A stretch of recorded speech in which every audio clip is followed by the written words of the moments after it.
आज हम लोग पढ़ने जा रहे हैं प्रार्थना के विषय में। एक दिन में या कुछ ही समयों के अंदर इस इतना विस्तार और बड़े विषय के ऊपर अपन सब चर्चा तो नहीं कर सकते हैं, परंतु मैं आपको एक ओवरव्यू देने वाला हूं। प्रेयर, प्रार्थना क्या है? Prayer is conversation with God. परमेश्वर से बातचीत करना प्रार्थना है। सिंपलेस्ट उसका परिभाषा यही हो सकता है। परमेश्वर से हम बातचीत कर रहे हैं, तो बातचीत कौन शुरू करता है? परमेश्वर ही शुरू करता है। मैं आपको कुछ प्रार्थनाएं बताने वाला हूं जो परमेश्वर के दासों की, सेवकों की, बहुत ही हमें उसमें से सीखने के लिए मौकाएं मिलता है। देखिए उनकी प्रार्थना कैसा रहा, और हम प्रार्थना के विषयों के बारे में पढ़ते समय इनकी प्रार्थनाओं के मदद से हम उस सिद्धांतों को जल्दी से पकड़ने के लिए हमको मदद हो जाता है। डेविड लिविंगस्टन अफ्रीका में जाकर, जो अंदर में जाकर उसने बहुत ही महत्वपूर्ण सेवा को किया, बाकी लोगों के लिए उन्होंने मार्ग दिखाया। ऐसा डेविड लिविंगस्टन इस तरह से एक बार प्रार्थना किया, परमेश्वर मुझे कहीं भी भेज दे, केवल मेरे साथ चल। मुझ पर कोई भी बोझ रख दे, केवल मुझे बनाए रख। और मेरे दिल में किसी भी बंधन को अलग कर दे, उस बंधन को छोड़कर जो मेरे दिल को बांध के रखता है। तो ये प्रार्थना का उद्देश्य आप समझ लीजिए। God send me anywhere, only go with me. Lay any burden on me, only sustain me. And sever any tie in my heart except the tie that binds my heart. David Brainerd, ये सब लोग मेरे hero लोग हैं। मैं जब बढ़ते समय में इनकी कहानियों को, आत्मचरित्रों को पढ़कर, कईयों बार पढ़कर, उनके आत्मिक जीवन से मेरे जीवन को मैंने बनाया, और कई हजारों मसीह लोगों ने इनके आत्मचरित्रों को पढ़कर अपने आत्मिक जीवन को बनाया। डेविड ब्रैनार्ड बहुत कम उम्र में गुजर गया। उसने कैसे प्रार्थना किया? बहुत सारे प्रार्थनाएं। ये प्रार्थना सुनिए, मुझे दुनिया को भूल जाने दो और परमेश्वर की महिमा करने की इच्छा में डूबने दो। Let me forget the world and be swallowed up in the desire to glorify God. ये लेनॉर्ड रैवेनहिल हमारे 20वीं 21वीं शताब्दी के एक बहुत बड़ा रिवाइवलिस्ट है, जिनके किताबों को पढ़कर बहुत बड़ी बेदारी को परमेश्वर ने अनेक जगहों में लेकर आए। व्यक्तिगत जीवन में मेरे अंदर में भी प्रभु प्रार्थना करने के लिए प्रोत्साहित किया। ये क्या कहते हैं? प्रार्थना परमेश्वर के समान शक्तिशाली है, क्योंकि उसने इसका उत्तर देने के लिए खुद को समर्पित किया है। Prayer is as mighty as God because he has committed himself to answer it. और वेस्ली ड्यूवेल, जिनकी किताबों को यदि अपन नहीं पढ़े तो अपन शायद ही कोई अच्छे मसीह हो सकते हैं। द माइटी प्रिवेलिंग प्रेयर करके बहुत ही विभिन्न भाषाओं में उपलब्ध है। वो क्या कहते हैं? प्रेयरलेसनेस मीन्स अनअवेलेबिलिटी टू गॉड। प्रार्थनाहीनता का अर्थ है परमेश्वर के लिए अनुपलब्धता। मैं अपने आप को परमेश्वर के सामने उपलब्ध नहीं कर रहा हूं, मैं बहाना बता रहा हूं। उसी को कहते हैं प्रार्थनाहीनता। ओके, ये वेस्ली ड्यूवेल का। आखिर में एक व्यक्ति के बारे में बताऊंगा, उनकी प्रार्थना के बारे में। जॉन वेस्ली, जो अपने आयुष्य में 40 साल की जो उनके आयुष्य, उनके सेवकाई में उन्होंने 40,000 संदेश दिया है। इनके समानता में, समान में कोई दूसरे व्यक्ति शायद ही ऐसा काम को किया होगा। वो क्या कहते हैं? God does nothing but by prayer and everything with it. परमेश्वर प्रार्थना के सिवाय कुछ नहीं करता और इसके साथ सब कुछ करता है। तो प्रार्थना हमारे आत्मिक जीवन के लिए बहुत महत्वपूर्ण है। ठीक है, आपसे एक प्रश्न है, प्रश्न के जवाब मैं खुद ही दूंगा क्योंकि हम आपस में वार्तालाप नहीं कर सकते।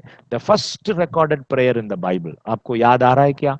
किसने प्रथम प्रार्थना किया? बाइबल में अभिलिखित पहली प्रार्थना आपको याद आ गया? शायद ये हो सकता है उत्पत्ति 3 अध्याय की 8 से 13, या किसी और के बारे में आपने सोचा है तो शायद आप बदल दीजिएगा। ये शास्त्र भाग में पढ़ रहा हूं। तब यहोवा परमेश्वर, जो दिन के ठंडे समय वाटिका में फिरता था, उसका शब्द उनको सुनाई दिया। तब आदम और उसकी पत्नी वाटिका के वृक्षों के बीच यहोवा परमेश्वर से छिप गए। तब यहोवा परमेश्वर ने पुकार कर आदम से पूछा, तू कहाँ है? उसने कहा, मैं तेरा शब्द बारी में सुनकर डर गया, क्योंकि मैं नंगा था इसलिए छिप गया। उसने कहा, किसने तुझे चिताया कि तू नंगा है? जिस वृक्ष का फल खाने को मैंने तुझे मना किया था, क्या तूने उसका फल खाया है? आदम ने कहा, जिस स्त्री को तूने मेरे संग रहने को दिया है, उसी ने उस वृक्ष का फल मुझे दिया और मैंने खाया। तब पर यहोवा परमेश्वर ने स्त्री से कहा, तूने ये क्या किया है? स्त्री ने कहा, सर्प ने मुझे बहका दिया, तब मैंने खाया। तो यहाँ पे कहाँ प्रार्थना दिख रहा है? मैंने आपको प्रार्थना के विषय में परिभाषा देते समय कहा, prayer is a conversation with God. परमेश्वर के साथ की बातचीत है, उसी को प्रार्थना करते हैं। ये तो एक वार्तालाप, एक डायलॉग। परमेश्वर कुछ पूछ रहे हैं, परमेश्वर कुछ बता रहे हैं, आदम और हवा उनको जवाब दे रहे हैं। तो यह है बाइबल का प्रथम प्रार्थना। This is the first recorded prayer. मेरे मन में बहुत बड़ी इच्छा है कि आपको बाइबल के कई महत्वपूर्ण प्रार्थनाओं को मैं सिखाऊं, परंतु समय के एक सीमा के कारण मैं उतना नहीं कर पाऊंगा, क्योंकि हमको बहुत सारे विषयों को एक ओवरव्यू के रूप में पहले पढ़ना है। यहाँ पे जो सर्प ने मुझे बहका दिया करके जो शब्द है, उसका थोड़ा सा मैं आपको विवरण देना चाहता हूं। उसकी यूनानी, उसकी जो हिब्रू भाषा में नखाश, ये जो शब्द है, मतलब एक सर्प जो आवाज करता है, हिसिंग साउंड आता है, उसको दर्शाने वाला एक शब्द है। बेसिकली उसका अर्थ यह होता है कि एन्चैंटमेंट, मतलब मुझे उसने बहका दिया, मेरे आंखें बंद कर दिया, मेरा समझ से वो समझ में समझ नहीं पाई। बिगाइल्ड करके इंग्लिश में एक दूसरे ट्रांसलेशन में आपको मिलता है, ठीक है। वो सब शायद हमको लगता है कि आदम ने उंगली उठाता है, परंतु सर्प स्त्री ने सही तो बोली है ना, क्योंकि शैतानी उनको बहका दिया करके अपन सोचते हैं। ठीक है, वो बात अपन एक साइड में रखते, इस वार्तालाप में इन प्रश्न और उत्तरों के ऊपर ध्यान देंगे, क्योंकि वो है प्रथम प्रार्थना है। देखिएगा, इसको जानने के पहले अपन परमेश्वर ने आदम और हवा को कैसे सृष्टि किया और उनका स्थिति क्या है, वो अपन समझ लेंगे जल्दी ही से। उत्पत्ति 2 अध्याय की 7 और 8 पद में, और यहोवा परमेश्वर ने आदम को भूमि की मिट्टी से रचा और उसके नथनों में जीवन का श्वास फूंक दिया, और आदम जीवता प्राणी बन गया। और यहोवा परमेश्वर ने पूर्व की ओर अदन देश में एक वाटिका लगाई और वहां आदम को, जिससे उसने रचा था, रख दिया। आदम अकेला ही यहाँ दिख रहा है और उसके लिए एक रहने का खूबसूरत जगह है, एक बगीचा आपको दिख रहा है। ओके, फिर परमेश्वर आदम के लिए एक जीवन साथी को बनाता है। 2 अध्याय के 21वें और 22वें पद, तब यहोवा परमेश्वर ने आदम को भारी नींद में डाल दिया, और जब वो सो गया, तब उसने उसकी एक पसली निकालकर उसकी जगह घास भर दिया, और यहोवा परमेश्वर ने उस पसली को, जो उसने आदम में से निकाली थी, स्त्री बना दिया और उसको आदम के पास ले आया। तो इस रीति से आदम और हवा बनाए गए, और उसके प्रति उनका जो प्रतिक्रिया है, उन्होंने, आदम ने स्त्री को देकर क्या कहा, वो सारी बातें आपको बाकी वचनों में मिलता है। परमेश्वर उनके सृष्टि से लेकर वो अपराध करने के उस क्षण तक उनसे बहुत नजदीक रूप में वो संबंधित थे, उनसे बातचीत करते थे। शायद आपको परमेश्वर कितना दिन बात किया, कितने दिन आके उनको मिलते रहा, ये सारी जानकारी नहीं दिया गया, क्योंकि 1 से 11 अध्याय, उत्पत्ति के 1 से 11 अध्याय संक्षिप्त इतिहास या ऐतिहासिक घटना है, जिसको नरेटर मतलब मूसा अपने जो मेन कहानी है, मेन हीरो है जो उस कहानी का, अब्राहम, उसको अपने नाटक में दिखाने के पहले, प्रस्तुत करने के पहले जल्दी ही से एक छोटा सा एक समरी दे रहे हैं, उसमें ये सारी बातें आती है। ठीक है, तो इन प्रश्नों के ऊपर अपन ध्यान देंगे। कौन सा प्रश्न है? असल में 3 प्रश्न है, परंतु दूसरा प्रश्न का एक सब क्वेश्चन भी है, उसके अंदर एक उप प्रश्न भी है। तू कहाँ है, पहला प्रश्न। किसने तुझे चिताया कि तू नंगा है, उसका सब क्वेश्चन। उसके अंदर में दूसरा एक क्वेश्चन है, मतलब जिस वृक्ष का फल खाने को मैंने तुझे मना किया था, क्या तूने उसका फल खाया है? और चौथा प्रश्न है, यह तूने यह क्या किया है? मतलब ये स्त्री से पूछ रहे हैं।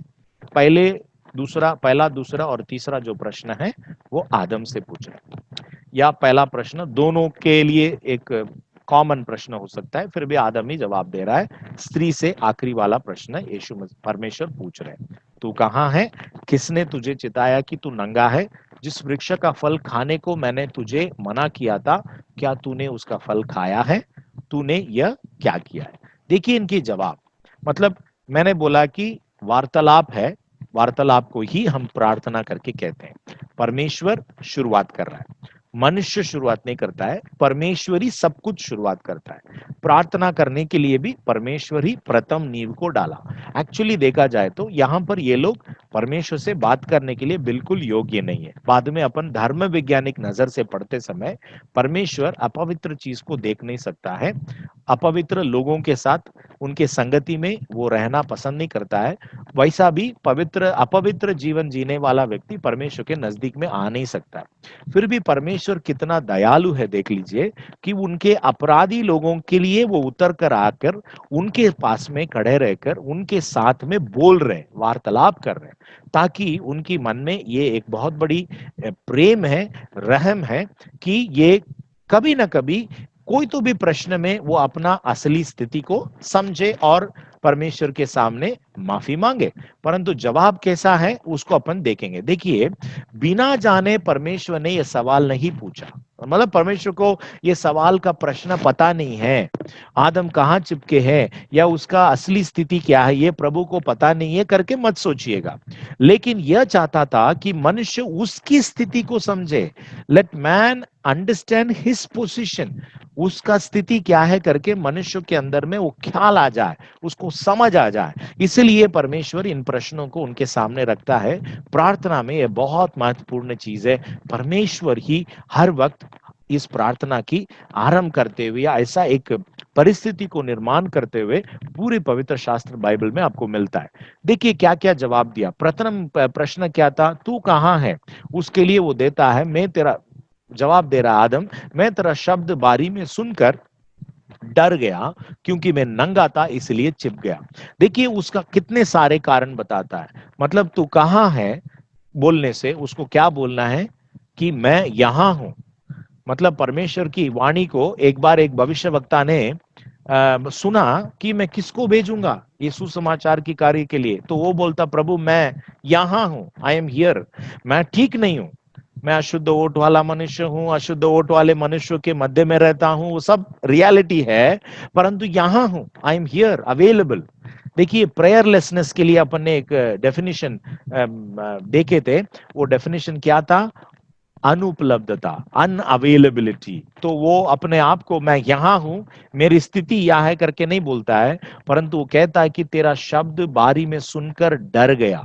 इसके पहले उसको कभी ये एक्शन, ये इमोशन प्रकट नहीं हुआ, ये भावना कभी उसके जीवन में नहीं आया, ये पहली बार है। और वो कह रहा है, और वो कह रहा है कि क्योंकि मैं नंगा था। मतलब डर, नंगेपन और फिर छिपाना। मतलब आप जब गलती कर लेते हैं बेहतर होता है कि जाके अपने गलती को, पाप को, अपराध को कबूल कर दें। परंतु हम क्यों कबूल नहीं करते हैं? आज न्यायालय क्यों रहता है? पुलिस क्यों है? मतलब यदि व्यवस्था को सब लोग जान लिया है, कानून को सब लोग जानते हैं, कानून के अनुसार चलते हैं, तो हमको कानून को लगाने वाला एक डिपार्टमेंट की आवश्यकता नहीं रहता। If everybody is following the law, we would not need a law enforcement department. Police करके एक एक दल की आवश्यकता नहीं है, मिलिट्री करके आवश्यकता नहीं है। Everybody is following the law, सब लोग नियम के अनुसार चल रहे हैं, तो आपको एनफोर्समेंट की आवश्यकता नहीं है। ये कहां से आया? इधर से आया। परंतु ये प्रार्थना का एक भाग है, वो कभी अपने असलियत को बता रहा ही नहीं है, वो सिर्फ गोल घुमा रहा है।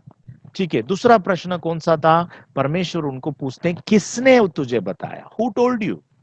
और मैंने तुझे मना किया था उस कार्य को तूने किया? उसके लिए वो जवाब देता है, हाँ प्रभु मैंने किया। ऐसा बोलना चाहिए ना। वो क्या बोलता है? जिस स्त्री को तूने मेरे संग रहने को दिया है उसी ने उस वृक्ष का फल मुझे दिया और मैंने खाया। ब्लेम शिफ्टिंग, मतलब तूने उस स्त्री को दिया था, आई वॉज हैप्पी, ये स्त्री आई, पूरा मेरा जिंदगी खराब हो गया। और ये स्त्री किसने दिया? तूने दिया। ओके, और वो यहाँ पर ऐसे प्रकार की जवाब देता। और आखिरी प्रश्न है परमेश्वर का स्त्री से, तूने कहा क्या काम कर दिया? तो उसके लिए वो बोलती है, सर्प ने मुझे बहका दिया तब मैंने खाया। ये थोड़ा सा चालाकी से बोली। आदम ने सीधे रीति से बोला, स्त्री को तूने दिया, परंतु सर्प को किसने बनाया? तीसरा अध्याय की पहला पद कहता है कि परमेश्वर ने सारे पशुओं को बनाया, उसमें से सर्प दुर्त है करके वो हम पढ़ते हैं। सो दोनों पति पत्नी एक ही जवाब दिए। जवाब क्या है? ये सारी मुसीबत के लिए कारण हम नहीं है, आप है। स्त्री तूने दिया, सर्प तूने बनाया। सो देखिए ये प्रार्थना इतना नेगेटिव प्रेयर है। परमेश्वर इतने देर तक क्यों बात कर रहा है? सर्प के साथ तो परमेश्वर कुछ एक शब्द भी नहीं पूछा। शैतान को परमेश्वर दंड देते समय, न्याय देते समय, उसको धमकी देते समय प्रभु कहता है कि तेरे सिर को कुचल डालेगा, जो आने वाला है, द क्रशिंग वन, इब्रानी भाषा में वैसे आपको मिलता है, जो आपको आपके सिर को कुचल डालने वाला आ रहा है, तेरे सिर को कुचल डालेगा। परंतु इस आदम और हव्वा को परमेश्वर ने वैसा कोई श्राप नहीं दिया, परंतु उनके जीवन में कुछ दुख और क्लेश को उनके जीवन में परमेश्वर आने दिया। मतलब वो परमेश्वर अपने हृदय से उनको श्रापित नहीं कर रहा है, परंतु ये अपने अपराध के कारण उन सारे जो परिणाम है, पाप का जो परिणाम है, कॉन्सिक्वेंस ऑफ सिन, उसको अपने अंदर लेने के लिए वे तैयार हो गए। So this is the first recorded prayer, परमेश्वर और मनुष्य के बीच में का वार्तालाप। तो ये बहुत ही नेगेटिव है, परंतु मैं आपको यीशु मसीह की प्रार्थना से कुछ महत्वपूर्ण चीज संक्षिप्त में बताऊंगा और फिर हम कल इसके बारे में पढ़ेंगे। मतलब अब देखिए, उत्पत्ति के 3 अध्याय से सीधा मैं मत्ती में आ गया। मतलब बीच में 39 किताब है ना, इसमें कईयों प्रार्थनाएं आपको मिलता है, भजन पूरा प्रार्थना ही प्रार्थना है, ठीक है। परंतु हमारे समय के अनुसार हम जा रहे हैं। मत्ती 6वां अध्याय 9 से 13, ये सभी लोगों को ये पता है, प्रभु की प्रार्थना करके अपने अपने कलीसियाओं में भी अपन आराधना के बाद बोलते हैं, प्रार्थना संगति के बाद बोलते हैं। इसका एक अवलोकन मैं अभी दे रहा हूं, ओवरव्यू आपको दे रहा हूं। जल्दी ही से मेरे साथ ही आप लोग पढ़िएगा या बोलिएगा, हे हमारे पिता तू जो स्वर्ग में है, तेरा नाम पवित्र माना जाए, तेरा राज्य आए, तेरी इच्छा जैसे स्वर्ग में पूरी होती है वैसे पृथ्वी पर भी हो। हमारे दिन भर की रोटी आज हमें दे, और जिस प्रकार हमने अपने अपराधियों को क्षमा किया है, वैसे ही तू भी हमारी अपराधों को क्षमा कर, और हमें परीक्षा में ना ला, परंतु बुराई से बचा, क्योंकि राज्य और पराक्रम और महिमा सदा तेरी ही है। आमीन। बहुत धन्यवाद कि आप मेरे साथ इस प्रभु की प्रार्थना को किए। जल्दी ही से इसको डिसेक्ट करेंगे, उसको क्रमानुसार बांट कर, विभाजित कर कर देख लेंगे कि क्या क्या चीजें प्रभु यीशु मसीह यहाँ पे बता रहे। प्रथम वाक्य, परमेश्वर हमारी पिता, हे हमारे पिता तू जो स्वर्ग में है, तेरा नाम पवित्र माना जाए। तो जब हम पिता करके यहाँ पर इस शब्द को सुनते हैं, वो रिश्ता को दर्शाता है। ये रिश्ता कैसे बन सकता है? उद्धार के कारण रिश्ता बन सकता है। यहूदियों के लिए परमेश्वर कभी भी पिता के रूप में नहीं है। कईयों बार परमेश्वर अपना पिता की हृदय और प्रेम को प्रकट किया, एफ्राइम के बारे में परमेश्वर कहता है और अन्य जगहों में भी प्रभु कहता है, परंतु यहूदियों की प्रार्थना में परमेश्वर एक पिता नहीं है। और यीशु मसीह का जो उपलब्ध शब्द या उपयोग किया हुआ शब्द अब्बा, ये जो शब्द है कोलोकियल भाषा की शब्द है, एकदम घर में उपयोग करने वाला शब्द है। पिता के लिए, पिताजी के लिए जो बुलाते हैं, पापा करके अपन बोलते हैं अपनी अपनी भाषा में, जो भी अपन इस्तेमाल करते हैं, वो तो रिश्ता को दर्शाता है। और दूसरी महत्वपूर्ण बात है कि पिता जो है हमसे बहुत दूर है। ये जो पवित्र माना जाए, असल में क्या आना चाहिए? हमसे आप अलग है। हगिया, हैगियाजो, ये शब्द जो है सेपरेटेड, कॉन्सिक्रेटेड, अलग किया हुआ। परमेश्वर आपका नाम अलग है, आप हमसे अलग है। क्यों? हम पापी है और पवित्र है। परमेश्वर सारे देवी देवताएं और जितने भी पवित्र और महंत है, महान है, सभी लोगों से परमेश्वर हटके हैं, अलग है। तो इसलिए उस बात को अंगीकार करें हम। परमेश्वर समझौता नहीं कर सकता है, ठीक है। पॉइंट नंबर 2, गॉड्स किंगडम, परमेश्वर का राज्य, तेरा राज्य आए। अपन ये राज्य की कहानी काफी बार मैं आपको टच करते हुए आया, और पवित्र शास्त्र बाइबल की कहानी राज्य की ही कहानी है।